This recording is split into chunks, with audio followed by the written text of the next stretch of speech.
Mehran Karimi Nasseri lived inside Paris airport for 18 years, from August 1988 to July 2006, sleeping on a bench while millions of travelers passed by him every year. For nearly 2 decades, the airport became his home, his waiting room, and his entire world.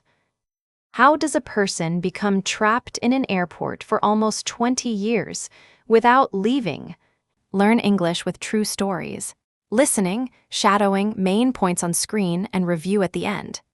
Mehran Karimi Nasseri was born in 1945 in the city of Masjed Soleiman in Iran. The town grew around an oil field, and many people worked for international companies. His father worked for the oil industry, and the family lived a stable life during his childhood. During his early adult years, Nasseri left Iran to study abroad. He traveled to the United Kingdom and studied in Glasgow, Scotland. Life there was very different from Iran, yet he slowly built a routine, attended classes, and learned to live in a new culture. In the late 1970s, political change shook Iran. Many people left the country during that period. Nasseri later said that he became involved in protests and could not safely return home. Soon, his life started to move across borders again.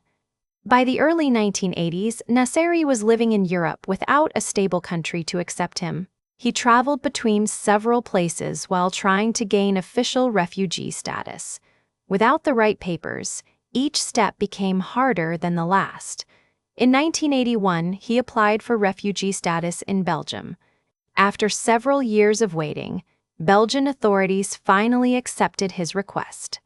In 1986, he received documents that allowed him to live in Belgium as a refugee. For the first time in years, he had legal permission to stay somewhere. Yet, the situation soon changed again. According to his account, Nasseri wanted to travel to the United Kingdom. He believed his mother was British, and he hoped he could live there permanently. So, in 1988, he left Belgium and traveled toward London. During the trip, something important disappeared. Nasseri later said that his briefcase, which contained his refugee papers, was lost during the journey through Paris. Without those documents, everything became complicated. When he arrived in London, immigration officers asked for his passport and refugee papers. Nasseri could not show them. Because of that, officials refused to allow him to enter the United Kingdom. Instead, they placed him on a plane back to France. Once he landed in Paris, another problem appeared. French authorities also asked for his documents. Since he had lost them, they could not prove where he legally belonged. Under normal circumstances, a traveler without papers might be sent back to the previous country. But Nasseri claimed that his documents were stolen, and officials could not easily confirm his legal status. Without clear proof, they could not send him anywhere. And so, an unusual situation slowly began. Nasseri was allowed to stay in the international transit area of Charles de Gaulle Airport. Technically, he had not entered France. At the same time, he could not board another plane without identification. He was stuck between countries. At first, he believed the problem would be solved quickly. A few days in the airport did not seem too serious. Travelers often spend long hours waiting for flights. Days turned into weeks, weeks turned into months. Instead of leaving, Nasseri continued living in Terminal 1 of the airport. A red plastic bench became his regular sleeping place. His few belongings stayed beside him in small bags. Airport workers soon started to recognize him. Some employees brought him food. Others gave him newspapers or small items he needed. Over time, he became a familiar face inside the building. Passengers noticed him as well. Many travelers passed through the terminal every day, rushing toward gates and luggage belts. Among thousands of moving people, one man remained almost always in the same place. Curiosity grew around him. journalists began to hear about the man living inside the airport. Eventually, reporters visited him and wrote articles about his strange situation. His story appeared in newspapers across Europe. Despite the attention, the legal problem remained. Lawyers and human rights groups tried to help him. At one point, Belgian authorities were willing to give him replacement documents. With those papers, he could have returned to Belgium and restarted his life. But something unexpected happened. By the mid-1990s, Nasseri had already spent many years inside the airport. Life there had become routine. Every morning he washed in the airport bathrooms, then read newspapers for hours. He carefully wrote notes about his life in small notebooks. Airport restaurants sometimes gave him extra meals at the end of the day. Workers chatted with him during quiet hours. Slowly, the strange life inside the terminal began to feel normal. Then came an important decision. In 1999, lawyers arranged new documents for him. These papers would finally allow him to leave the airport and return to Belgium. After more than 10 years, the long wait could end. However, Nasseri did not accept them immediately. Some reports say he believed the papers contained incorrect information about his name or nationality. Others say he had become afraid of leaving the only place he knew well. The airport had turned into his entire world. During those years, his daily life followed a simple pattern. He woke up on the bench, folded his blanket, and organized his belongings. Then he spent hours reading books or newspapers that travelers left behind. People from many countries walked past him every day. Occasionally, strangers stopped to talk. Some asked questions about his story. Others simply wished him good luck before catching their flights. While the world outside kept changing, Nasseri remained in the same terminal. Another surprising moment arrived in the early 2000s. Film producers heard about his unusual life story.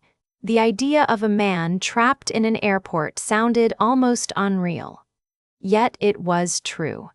His experience inspired several creative projects. One of them became a major Hollywood film. In 2004, director Steven Spielberg released a movie called The Terminal.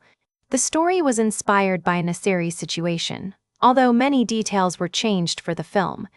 Actor Tom Hanks played a traveler who becomes stuck in an airport because of passport problems. The movie reached millions of viewers around the world. Meanwhile, the real man who inspired the story was still living in the same airport terminal in Paris. His long wait was not over yet. Years of living in a busy airport slowly affected his health. Although many workers helped him, the environment was never meant to be a permanent home. Noise, bright lights, and constant movement surrounded him day and night. Then, in July 2006, something changed. Nasseri became ill inside the airport and needed medical care. Emergency services took him to a hospital in Paris. For the first time in 18 years, he left the terminal where he had lived. This moment finally ended the long chapter of airport life. After leaving the hospital, social workers helped arrange housing for him. He moved into a shelter near the airport, where he could receive support and medical attention. The bench in Terminal 1 was empty again.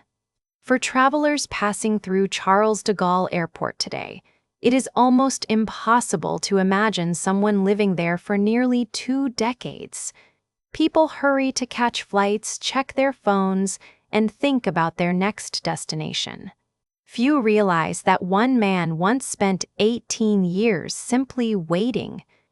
Mehran Karimi Nasseri's story is not only about travel problems or missing documents. It also shows how complex identity and borders can become when a person falls between legal systems. A journey that was supposed to take a few hours turned into 18 years of waiting. And in one of the busiest airports in the world, a single bench quietly became part of history. Stories like this remind us how unpredictable human life can be. A lost document, a closed border, or one unexpected decision can completely change the path of a life. Let's do a fast review. Stable, steady, and not likely to change. She found a stable job after months of searching. Become involved in. Start taking part in something. He became involved in a local community project. Get something after trying. She hopes to gain more experience this year. Official refugee status, legal position as a protected person in a country. They applied for official refugee status last year. Refuse, say no to something. He refused the offer politely. Under normal circumstances, in usual situations. Under normal circumstances, the shop closes at 9.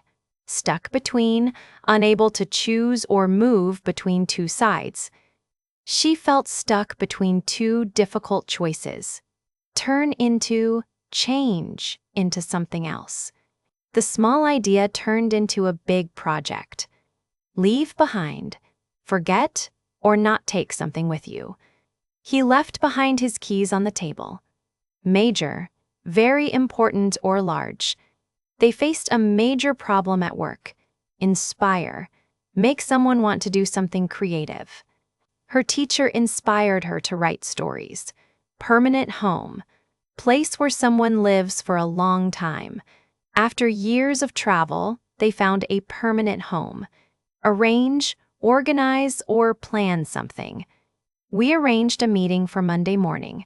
Pass through, go across, or travel through a place. Many tourists pass through the city each summer, fall between, not fit clearly into two groups. His case fell between two legal systems. Unpredictable, not easy to know or expect. The weather here is unpredictable in spring. If you enjoy exploring fascinating real stories like this one, along with surprising facts, real crime cases, and remarkable moments from history, science, and human life, consider subscribing to this channel. Each episode is designed to help you discover incredible true stories while gradually improving your English through natural listening. Join us for the next story, because sometimes the most unbelievable stories are the ones that actually happened.